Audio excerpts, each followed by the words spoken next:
नमस्कार फ्रेंड्स, आज आपण बघतोय 7वीचा आवर पास्ट हे हिस्ट्रीचं बुक आहे आणि पहिला धडा आहे introduction tracing changes through 1000 years. तर बघितलं तर धडा खूप मोठा आहे आणि याच्यामध्ये बरंच त्यांनी काय काय लिहिलंय. तर हे वाचताना तर पटकन म्हणजे ह्याच्यातनं समजणं जरा क्लिष्ट आहे. तर आपण काय करणार आहोत, तो पॅराग्राफ वाचून त्याच्यातला एक्झॅक्ट काय पॉइंट आपल्याला महत्त्वाचा आहे लक्षात घ्यायचा आहे हा आपण बघणार आहोत. म्हणजे पूर्ण धडा पण आपण वाचत नाही बसणार आहोत, त्याच्यातलं इम्पॉर्टंट काय आहे किंवा या धड्याचं सार काय आहे हे आपण बघणार आहोत. अदरवाईज हे हिस्ट्री थोडं क्लिष्ट आहे आणि मग मुलांच्या ते पटकन लक्षात येत नाही. तर ह्याच्यात त्यांनी पहिल्या पॅराग्राफमध्ये काय दिलंय, पहिलं तर कार्टोग्राफर. तर कार्टोग्राफर काय आहे, a person who makes map. म्हणजे ही आपल्याला पहिली जी आहे ती डेफिनेशन येऊ शकते. हू इज कार्टोग्राफर, तर हू मेक्स मॅप. मग आता त्यांनी दाखवले की 2 मॅप दाखवले, एक पेज एक या ह्याच्यावरती आहे आणि एक सेकंड पेजवरती आहे आणि दोन्ही मॅप पूर्णपणे वेगवेगळे आहेत. तर त्यांचं काय म्हणणं आहे की हा जो मॅप आहे हा जुना आहे, हा एका अरब जॉग्राफरने बनवला होता 1100 वगैरे मध्ये, आणि हा मॅप आहे तो थोडा लेटेस्ट आहे. तर ऑब्व्हियसली त्याच्यामध्ये चेंजेस असणार. म्हणजे त्या वर्षाच्या परिस्थितीमध्ये किंवा त्या हिस्ट्रीचा जो कालखंड होता त्याच्यामध्ये जी परिस्थिती होती त्याचा जो कॉन्टेक्स्ट होता, कॉन्टेक्स्ट म्हणजे आजूबाजूची परिस्थिती, आकलन, त्या हिस्ट्रियनचे स्वतःचं परसेप्शन, या सगळ्यांमुळे जे आहे ते हिस्ट्रीमध्ये हा फरक पडू शकतो. तसंच भौगोलिक परिस्थिती पण बदलते, त्यामुळे हा मॅपमध्ये फरक आहे एवढंच त्यांनी सांगितलेलं आहे. म्हणजे ह्याच्यामध्ये आपल्याला एवढंच फक्त हे की लक्षात ठेवायचं की कॉन्टेक्स्ट परसेप्शन बदललं, मॅप्स बदललेच, दॅट्स इट. या पॅराग्राफमध्ये अजून आपल्याला काही जास्त लक्षात ठेवण्यासारखं नाही आहे. म्हणजे मॅप कम्प्लिटली पण बदलू शकतो, जसं ह्याच्यामध्ये ह्यांनी श्रीलंका वरती दाखवले तशी फॅक्ट नाही आहे. श्रीलंका हे आपल्या भारताच्या खालच्या साईडला आहे. तर म्हणजे हे फक्त त्यांनी इंट्रोडक्शन दिले. तर हे पूर्ण जे हिस्ट्री चॅप्टर जो आहे आपल्याला अराउंड 700 टू 1750 हा जो काही 1001 वर्षाचा काळ आहे, त्या 1001 वर्षाच्या काळाबद्दल ही हिस्ट्री ते सांगतायत. की आपण एकदा कालखंड चेक करूया. 1750. सो 700 टू 1750 हा जो 1000 वर्षाचा पिरियड आहे, त्या पिरियड मधले मग वेगवेगळे, आता मग त्याच्यामध्ये की लोक कशी होती, न्यू ओल्ड टर्मिनॉलॉजीज कशा होत्या, म्हणजे काय की जॉग्राफिकली एखाद्या जागेला काय बोलायचं त्याच्यामध्ये फरक होता, रूलर्स कसे होते, रिलिजन्स कसे बदलत गेले, लोक कशी बदलत गेली, राजे कसे बदलत गेले, हे सगळं आपल्याला या धड्यामध्ये त्यांनी दिलेलं आहे. तर आता त्यांनी नंतर सांगितले की न्यू आणि ओल्ड टर्मिनॉलॉजी. मग आता ह्याच्यामध्ये काय इम्पॉर्टंट आहे की हिंदुस्तान म्हणजे काय त्यांनी दिलंय की प्रत्येक लँग्वेज प्रमाणे किंवा मेडिव्हल आणि न्यू ह्याच्याप्रमाणे त्या एखाद्या शब्दाचं मिनिंग बदलू शकतं. अगेन कॉन्टेक्स्ट आणि परसेप्शन हा आपल्याला लक्षात ठेवायचं आहे. कॉन्टेक्स्ट बदलू शकतो आणि परसेप्शनमुळे पण हिस्ट्रीमध्ये बदल होऊ शकतो. मग आता त्यांनी हिंदुस्तानचे एक्झाम्पल दिले. टुडे आपण हा पॅरेग्राफ वाचूया. Take the term Hindustan for example. Today we understand it as India, the modern nation state. When the term was used in the 13th century by Minhaj e Siraj, a chronicler who wrote in Persian, he meant the area of Punjab, Haryana and the lands between Ganga and Yamuna. He used the term in a political sense for lands that were part of a dominions of the Delhi Sultan. The areas included in this term shifted with the extent of the Sultanate, but the term never included South India. By contrast, in the early 16th century, Babur used Hindustan to describe the geography, the fauna and the culture of the inhabitants of the subcontinent. As we will see later in the chapter, this was somewhat similar to the way the 14th century poet Amir Khusro used the word Hind. While the idea of geographical and cultural entity like India did exist, the term Hindustan did not carry the political and national meaning which we associate it with today. म्हणजे आता हिंदुस्तान ही term एकच आहे, पण या एकाच टर्मचं जे meaning आहे ते ओव्हर द इयर्स चेंज होत गेले. मग आपण पहिले आन्सर करताना 13th सेंचुरीमधून चालू करायचं की in 13th century Minhaj i Siraj wrote, हे chronicler was a chronicler, he wrote Hindustan as areas of Punjab, Haryana and the lands between Ganga and Yamuna. So areas of Punjab, Haryana and lands between Ganga and Yamuna was considered as Hindustan. In political sense means he just consider only a political sense for lands that were a part of a dominance of the Delhi Sultanate. म्हणजे त्याने काय लिहिलं होतं, Hindustan is a geographically area of Punjab, Haryana and the lands between Ganga and Yamuna and politically dominance of the Delhi Sultanate. आता बाबर ने in 16th century he used Hindustan to describe geography, fauna and culture of the inhabitant of the subcontinent. In 14th century Amir Khusro used the word Hind to describe the geographical and cultural entity of India. And in modern day we understand India as a nation state in political national sense. म्हणजे हे हिंदुस्थानचं terms जे आहे ते असं change होत गेलंय. So आता ह्याच्याच मध्ये दुसरं हे काय, सो हिस्टोरियन्सला जे आहे ते टर्म्स जे आहेत ते केअरफुली यूज करायला पाहिजे. कारण आता आपण काय म्हणतो, फॉरेनर म्हणजे कोणीतरी जो परदेशात गेलेला आहे परदेशी म्हणतो. म्हणजे काय, आपण आता इंडियात राहतो तो आपण अमेरिकेमध्ये गेलेल्या किंवा UK मध्ये गेलेल्या लोकांना आपण फॉरेनर बनतो. पण तेव्हा काय होतं की तेव्हा लोक की कोणी पण, आता एक छोटंसं गाव आहे तर त्या गावात बाहेरून आलेला कोणी माणूस जो आहे तो फॉरेनर आहे. So any stranger who appeared in a given village kiwa someone who was not part of that society or culture was treated as foreigner. So parat ha question asu shakto ki how the meaning of foreigner changed. So anyone who was stranger who appeared in the given village or anyone who was not part of particular society or culture was called as a foreigner. Okay, so हे दोन ह्याच्यामधले आतापर्यंत म्हणजे बरंच मोठं आहे, पण main 2 point आहेत की how the term meaning of the term Hindustan change over the period of time and how the meaning of term foreigner change over of time. मग आता हिस्टोरियन्स जे आहेत ते वेगवेगळे सोर्सेस वापरत असतात पास्ट बद्दल माहिती करण्यासाठी. तर what are those sources? So हे इम्पॉर्टंट आहे, coins, inscriptions, architecture, textual records for information. म्हणजे तेव्हा त्या पिरियडमधले जेव्हा त्यांना कॉइन्स मिळतात किंवा भांडी मिळतात, काही लिहिलेलं मिळतं, ते त्यावेळेची घरं कशी होती, आर्किटेक्चर कसं होतं, त्याच्यावरून जे आहे ते हिस्टोरियन्स जे आहेत ते अंदाज लावत असतात की ते त्यावेळेचा पिरियड कसा असेल. पण काय होतं की जसं जसं पिरियड पुढे जातो तसं पहिलेचे जे रेफरन्सेस असतात ते रेफरन्सेस ते त्यावेळेच्या कॉन्टेक्स्टमध्ये असतात. पण जो आताचा हिस्टोरियन आहे तो त्यावेळेच्या कॉन्टेक्स्टमध्ये त्याचा अर्थ त्याला समजेलच असं नाही. त्याच्यामुळे प्रत्येकाच्या परसेप्शन प्रमाणे हिस्ट्रीचा जो अर्थ आहे तो वेगवेगळा होत जातो, असं आपल्याला आता या पुढच्या पॅरेग्राफमध्ये सांगितलं आहे.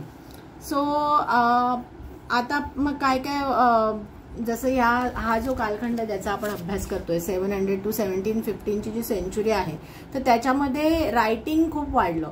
म्हणजे लोक खूप लिहून ठेवायला लागले. का? कारण पेपर चिप्पर व्हायला लागला. त्याच्या आधीच्या काळामध्ये लिहिण्याचा जो पेपर होता तो महाग होता, त्यामुळे लोक ती वापरायची नाही. मग आता लोक कशासाठी पेपर वापरायला लागले, तर to write the holy text, chronicles of rulers, letters and teaching of saints, petitions and judicial records, and for registers of account and taxes, manuscripts. So हे सगळ्या गोष्टी ज्या आहेत त्या पेपरमुळे पॉसिबल झाल्या. आणि ह्या सगळ्या गोष्टी कुठे ठेवल्या जायचं? आर्काइव्ज. मग what is a archive? A place where document and manuscripts are store. Today all national and state government have archives where they keep all their old and official records and transcription. म्हणजे हे पण परत आपल्याला डेफिनेशनमध्ये यायला लागतं. पण एक होतं, जरी पेपर आला तरी तेव्हा काय होतं की पेपर प्रिंटिंग प्रेस नव्हतंच. म्हणजे अशी ही जी बुक्स आपली प्रिंट केली तसं नव्हतं. मग लोक काय करायची की हाताने लिहायची. आता हाताने लिहिल्यानंतर काय चॅलेंजेस येऊ शकतात? पहिले तर स्पेलिंग मिस्टेक होऊ शकतात. इथे लिहिलंय की आपल्यालाच आपलं हँडरायटिंग वाचता येत नाही किंवा फ्रेंडचं हँडरायटिंग वाचता येत नाही. तर म्हणजे एखाद्याचं हँडरायटिंग खराब असेल तर बरेचसे संदर्भ त्याच्यातून कळू शकतात. म्हणजे वाचताना कळणार नाही की बाबा एक्झॅक्टली काय लिहिलंय. किंवा आता 2 जणांनी जर एकच गोष्ट लिहिली तरी त्यामध्ये काही फरक असेल. एखाद्याने एखादं वेगळं स्पेलिंग मिस्टेक केली असेल किंवा आपल्या मनचं काहीतरी टाकलं असेल. सो एक स्टँडर्ड म्हणजे जेव्हा हे असं लिहून बुक एकाकडनं दुसरीकडे गेलं जातं तर त्याच्यामध्ये काही ना काही ॲडिशन होतात किंवा काही ना काही स्पेलिंग मिस्टेक होतात, काही ना काही रेफरन्स गाळला जातो किंवा काही ना काही एक्स्ट्रा लिहिलं जातं. सो त्याच्यामध्ये काय झालं की चेंजेस इंट्रोड्यूस होत गेले, म्हणून हे इथे लिहिले, आपण हे वाचूया. There was no printing press in those days, so scribes copied manuscripts by hand. If you have ever copied a friend's homework, you would know that this is not a simple exercise. Sometimes you cannot read your friend's handwriting and are forced to guess what is written. As a result, there are small but significant differences in your copy of your friend's work. Manuscript copying is somewhat similar. As scribes copied manuscript, they also introduced small changes. A word here, a sentence there. These small differences grew over centuries of copying until the manuscript of same text became substantially different from one another. This is a serious problem because we rarely find the original manuscript of the author today. We are totally dependent upon the copies made by later scribes. As a result, historians have to read different manuscript version of the same text to get what has the author originally written. So why the work of historians was difficult? So हा question ह्याच्यातून येऊ शकतो की how the job was historians was is difficult. So आपण लिहू शकतो की while using the manuscript historians face a number of difficulties और challenges. First, the manuscripts are written in hand. Sometimes it becomes difficult to read what is written. Sometimes different versions are available of the same manuscript. So they have to refer to different versions to understand what is actually originally written. Then the scribe who copies introduces changes. Okay, and there were also significant differences between the two copies that are available. So these are the challenges that historians face while understanding the history from the manuscript. हे ह्याचा answer होईल. नंतर आपण सगळ्या notes लिहून बघणारच आहोत, पण आता एक्सप्लेन करताना मी सांगते तुम्हाला. आता मग परत what are the new social and political groups काय फॉर्म झाले.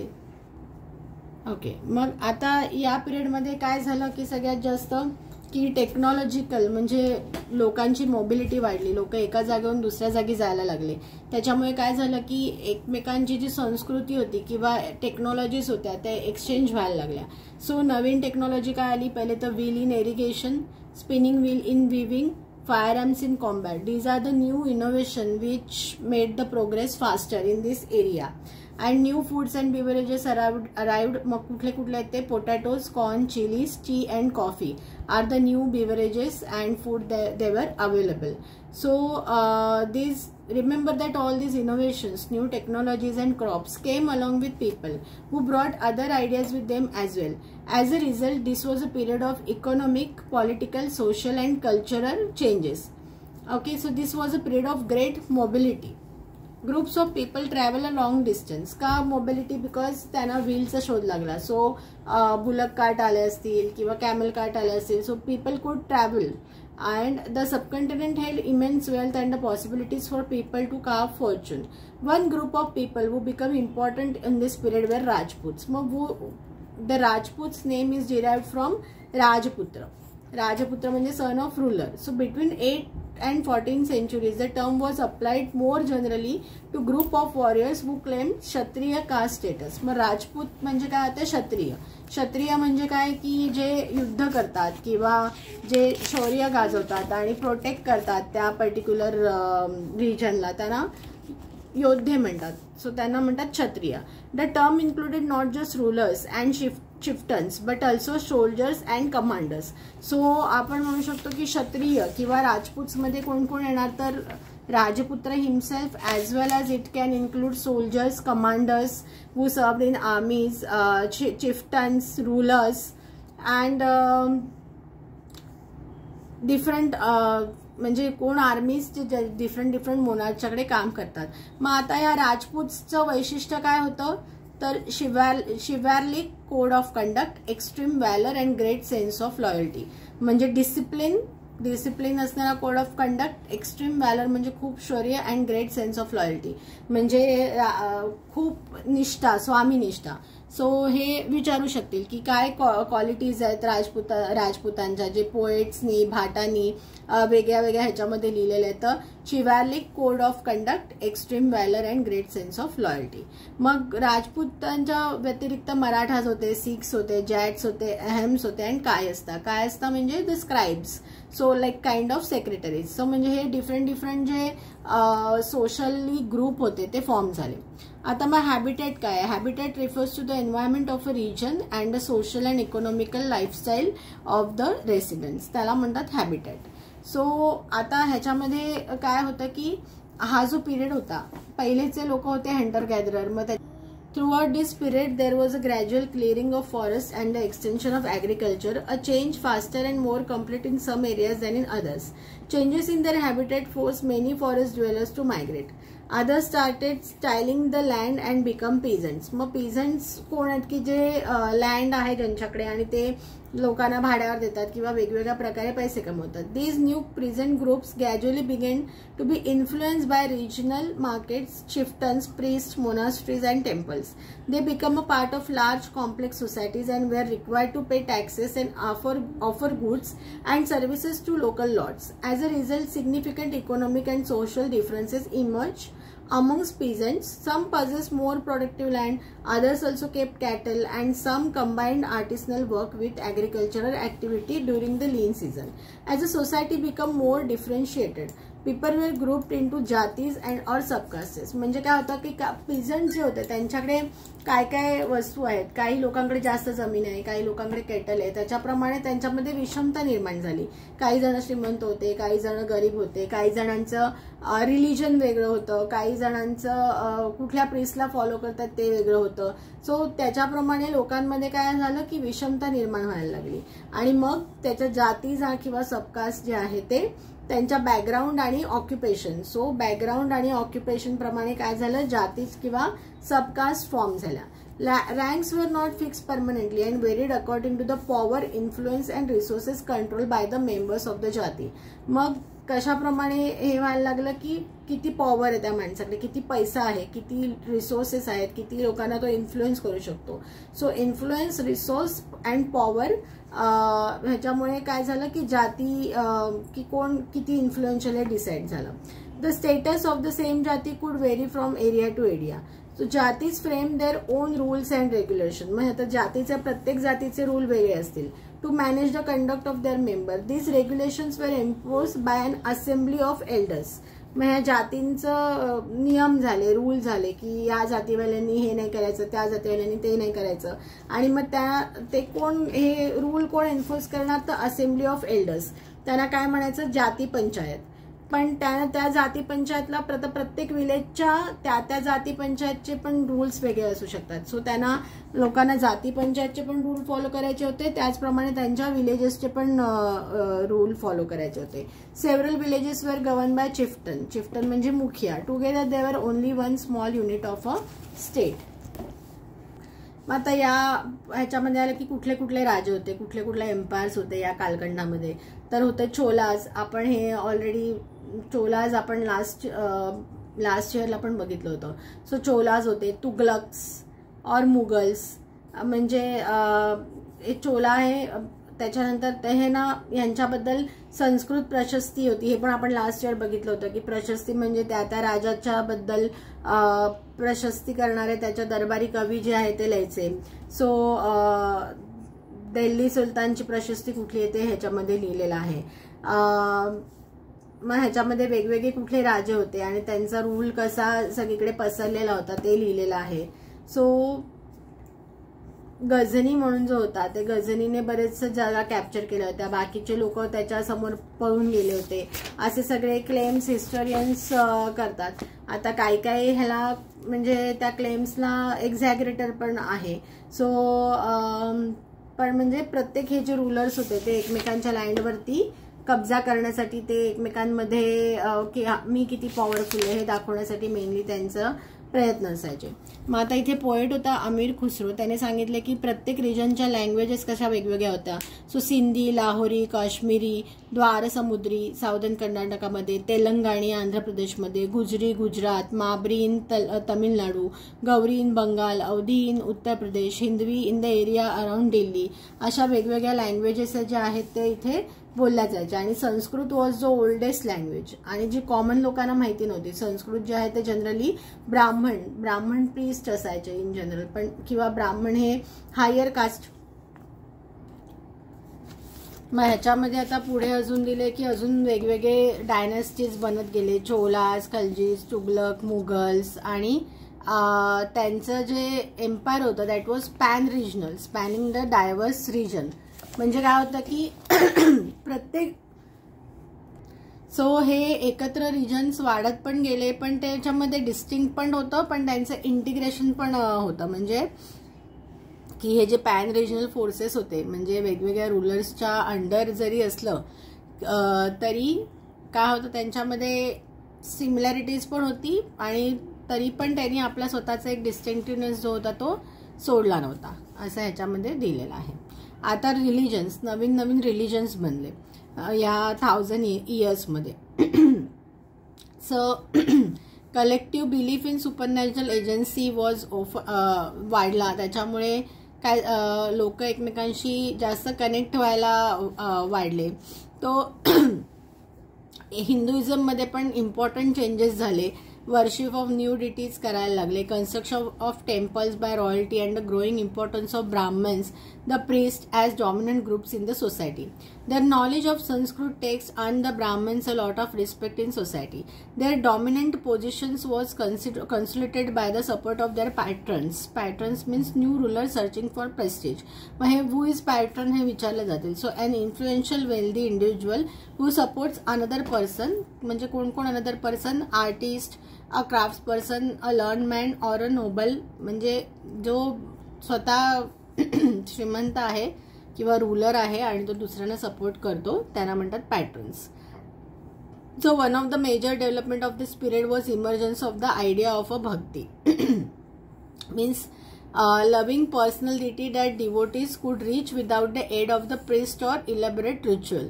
म्हणजे भक्ती मार्गाचा प्रसार झाला, ज्याच्याबद्दल आपल्याला पुढच्या धड्यांमध्ये दिलं जाईल. आणि त्याचबरोबर ह्याच्यामध्ये इस्लाम धर्माचा पण प्रसार व्हायला लागला. तर इस्लामांचं जे होतं ते कुराण बुक होतं ते म्हणजे आहे ते होली बुक आहे आणि इस्लाम एकच गॉड मानतं, अल्लाह. मग त्याच्यामध्ये पण इस्लाममध्ये पण वेगवेगळे पंथ होते. शिया पंथ. मग शिया म्हणजे कोण की वो believed that the prophet Muhammad son in law Ali was the legitimate leader of the Muslim community. And Sunni म्हणजे कोण, वो accepted the authority of the early leaders khalifas of the community. So अशा प्रकारे त्यांच्यामध्ये फरक झाला.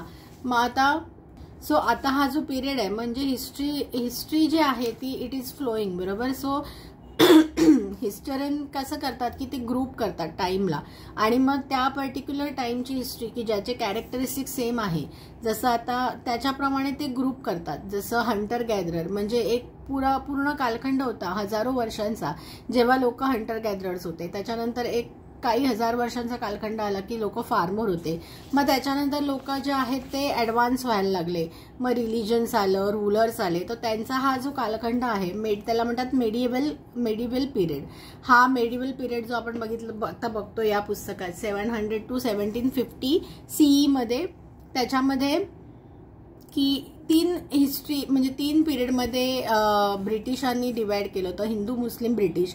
पण तेव्हा त्यांनी त्याच्यामध्ये त्याला बाकीचे आस्पेक्ट्स नाही घेतले. पण हिस्टोरियन्स काय करतात, हिस्टोरियन्स जेव्हा पिरियडला डिवाइड करतात तेव्हा ते सगळ्या आस्पेक्टचा विचार करतात की तेव्हा लोक कशी होती, तेव्हा जॉग्रफी काय होती, तेव्हा कल्चर कसं होतं, रिलिजन काय होते, रूलर काय होते, लोक काय खायची पाहिजे, फार्मिंगमध्ये म्हणजे वेगवेगळ्या आस्पेक्टचा विचार करून हिस्टोरियन जे आहे ते एक जो टाइम पिरियड आहे त्याला क्लब करतात आणि त्याची हिस्ट्री स्टडी करतात. सो हे जे आहे आपण मेडिव्हल पिरियडची हिस्ट्री. सो जसं मी म्हटलं तसं इथे लिहिले की few historians follow this periodization today. Most look to economic and social factors to characterize the major element of different movements of the past. The histories you read last year included a wide range of early societies, hunter-gatherers, early farmers, people living in towns and villages, and early empires and kingdoms. The historians you will be studying this year are often described as medieval. You will find out more about the spread of peasant societies, the rise of regional and imperial state formation, sometimes at the cost of personal and forest people, the development of Hindustan and Islam as a major religion, and the arrival of European trading companies. So हे medieval जो period आहे जो आता आपण यावर्षी शिकणार आहोत त्याच्यामध्ये खूप फास्ट चेंजेस झाले. म्हणजे इनोव्हेशन्स पण जास्त झाले, फॉर्मेशन ऑफ प्रेझेंट सोसायटी झालं, फॉर्मेशन ऑफ न्यू रिलिजन्स झालं. तो आपण त्या अँगलने या हिस्ट्रीचा अभ्यास करणार आहोत. आणि दिस 1000 years of Indian history witnessed considerable change. After all, the 16th and 18th centuries were quite different from the 8 or the 11. Therefore, describe the entire period as one historical unit is not without its problem.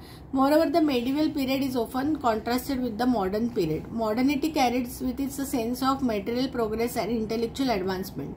This seems to suggest that the medieval period was lacking in any change whatsoever. But of course, we know this was not the case. So, त्यांनी हेच दिलंय, इथे फक्त त्यांनी त्याचं सार दिलंय. So आपण आता या धड्यामध्ये कुठले कुठले मेजर पॉइंट्स बघितले जे आपल्याला येतील. पहिले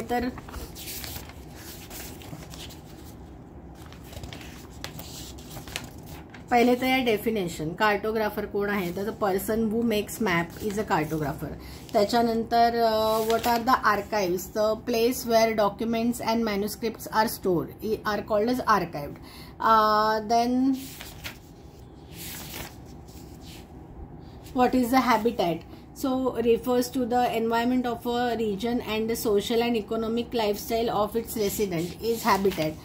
So ह्या नंतर who is patron, so influential wealthy individual who supports another artist, craft person, learned man, noble, brahmins is a patron. So या सगळ्या डेफिनेशन इम्पॉर्टंट आहेत या धड्यामध्ये. त्याच्यानंतर how the term Hindustan change over the period of time, ह्याचे आपण सगळ्याचे short notes बघणार आहोत की कसं शॉर्ट फॉर्ममध्ये आपण आन्सर्स हे लिहून लक्षात ठेवू शकतो. सो हे इम्पॉर्टंट आहे. त्याच्यानंतर the term, what is the term foreigner, हे याच्यामध्ये इम्पॉर्टंट आहे. मग हिस्टोरियन्स जे आहे ते काय काय यूज करतात for the study of period. So coins, inscription, architecture and textual record for information. मग जेव्हा पेपर आलं तेव्हा how the paper was use to write the holy text, chronicles, judicial records, manuscripts etcetera. Then what are the challenges that historians face, हे ह्याच्यातलं सगळ्यात important aspect आहे या धड्याचा. So scribes जे आहे ते they use to write it manually किंवा handwritten मध्ये it was difficult to understand the handwriting sometimes, or there were spelling mistakes, or there were multiple copies of the same manuscript and each copy used to differ. So historians have to study multiple books to understand the history exactly. So these are the challenges that they face. Then what were the new social and economic groups and how the innovation came because of the wheel in irrigation, spinning wheel in weaving, and firearms in combat. Mag what were the new food and beverages, potatoes, corn, chilies, tea and coffee. त्याच्यानंतर what is the Rajput and what is the Kshatriya caste आणि त्यांचं काय characteristic होत्या. Chivalric code of conduct, extreme valor, great sense of loyalties. Then what is Kayasta? Kayasta is a caste of scribes. So what is scribe? Scribe is the one who used to write the manuscript, handwritten manuscript. So that this is the important point. Then what is a peasant? Then how the jatis, or what is a jati, or what is a subcaste that is formed? What is a jati panchayat? Jati panchayat is an assembly of elder who form the rules and regulation of a particular jati, and they control the members of that jati so that they follow those rules. So who is the chieftain of village? हा एक important point आहे. त्याच्यानंतर who were the rulers? So Cholas, Tughlaq, Mughals. मग ह्याच्यामध्ये हा पण point एक विचारला जाऊ शकतो की गझनीचं साम्राज्य किती स्ट्रेच झालेलं होतं. त्याच्यानंतर विचारू शकतात की what are the old and new religions. मग हिंदुइझम मध्ये काय चेंजेस झाले. सो भक्ती हा स्टार्ट झालं. पॅटर्न कोण होते. ब्राह्मणांचं महत्व वाढलं. ब्राह्मणांना संस्कृत कळत होतं because Brahman knew Sanskrit. So then the religion of Islam came. So what are the different caste in Islam और the theologically they are either Shia Muslim or Sunni Muslim. Then how the historians think about the period as a pocket of certain years. हे सगळे आपण जे आहेत ते points जे आहेत हे या धड्यामध्ये बघितले आहेत. आता या धड्यामध्ये खूप जास्त स्पेलिंग्स आहेत नवीन, आणि ते स्पेलिंग्स जोपर्यंत आपल्याला येणार नाहीत तोपर्यंत आपल्याला हा धडा व्यवस्थित आपण नाही त्याला लक्षात ठेवू शकत. सो भरपूर स्पेलिंग्स आहेत, तर स्पेलिंग्स करायला पाहिजेत. स्पेलिंग्स चुकले तर आपले मार्क जातात. सो पहिला तर जॉग्राफर अल इद्रिसी. सो अल इद्रिसी कोण होता? कार्टोग्राफर होता, अरब कार्टोग्राफर होता. Subcontinent cartographer. What is a cartographer? So the person who makes maps. Arabic cartography. Historians. Context. Context म्हणजे संदर्भ. सेन्सिटिव्ह. टर्मिनॉलॉजीज. मिडिव्हियल पिरियड म्हणजे हा जो पिरियड आहे ज्याची आपण स्टडी करतोय 700 to 1750 CE त्याला मिडिव्हियल पिरियड म्हणतात. पर्शियन ही लँग्वेज आहे. क्रोनिकलर म्हणजे की जो लिहितो किंवा जो माहिती गोळा करतो त्या पर्टिक्युलर राजाविषयी किंवा पर्टिक्युलर रिजन बद्दल. सल्तनत म्हणजे जे दिल्लीचा सुलतान आहे त्याचं जे रूल होतं त्याला सल्तनत म्हणतात. Hindustan. The term Hindustan, how the meaning of Hindustan change हे आपण बघितलं. इनहॅबिटंट म्हणजे एखाद्या पर्टिक्युलर ठिकाणी राहणाऱ्या लोकांचं हॅबिटेट कसं बदलत गेलं. अमीर खुसरो हा पोएट होता. त्या पोएट्स म्हणून आपल्याला पोएम्स म्हणून हिस्ट्रीबद्दल आपल्याला बरंच काय काय कळतं. फॉरेनर. मग आपण बघितलं how the term foreigner is change in those period and now. Foreigner is also called as a Pardesi. City dweller. What is peasant? So various peasants formed in this area, in this period. Then chronicles. Archive. So what is archive? So archive is the all the manuscripts are stored in archive. Manuscripts means handwritten books. Substantially.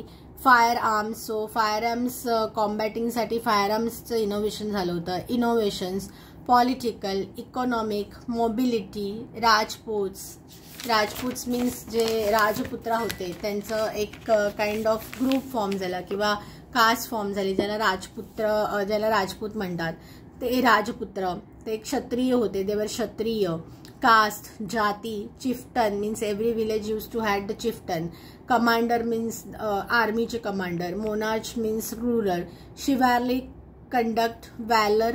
Royalty. हे राजपुतांचे जे होते ते means extreme loyalty, extreme valour आणि chivalric conduct हे राजपुतांचे specialities होते. त्याच्यानंतर Maratha. Sikhs. अहम्स. कायस्ताज म्हणजे स्क्राइब्स किंवा सेक्रेटरीज. प्रिस्ट. आर्टिसनल म्हणजे artistic people. Regulation. Enforce. Assembly. Panchayat. So this is जाती panchayat. Govern. Tughlaq. Mughals. Encompass. प्रशस्ती. एक्झॅगरेटेड. कॉन्क्वेस्ट. सिंधी. लाहोरी. काश्मीरी ह्या लँग्वेजेस आहेत. द्वार समुद्री. तेलंगाणी. गुजरी. माबरी. गौरी. अवधी. गौरी ही बेंगॉलची लँग्वेज होती. अवधी ही गुजरी गुजरातची. अवधी उत्तर प्रदेशची. हिंदवी ही ओव्हरऑल सगळीकडे हिंदुस्थानमध्ये बोलली जायची. कर्नाटका. ब्राह्मण्सचे इम्पॉर्टन्स खूप वाढला या पिरियडमध्ये. Dynasties. Conflict. Khaljis. Pan regional. So हे सगळे जे होते ते पॅन रिजनल एम्पायर्स झाले. Spanning. Imperial. Legacies. Emergence. Integration. Distinctiveness. Supernational. So religions form झाले ज्याच्यामध्ये सुपरनॅशनल गोष्टीवर लोक विश्वास ठेवायला लागले. भक्ती फॉर्म झाली. Agency. Patron. Hinduism. Worship. Deities. Dominant. Construction. Prestige. Emergence. Bhakti. Aid. Elaborate.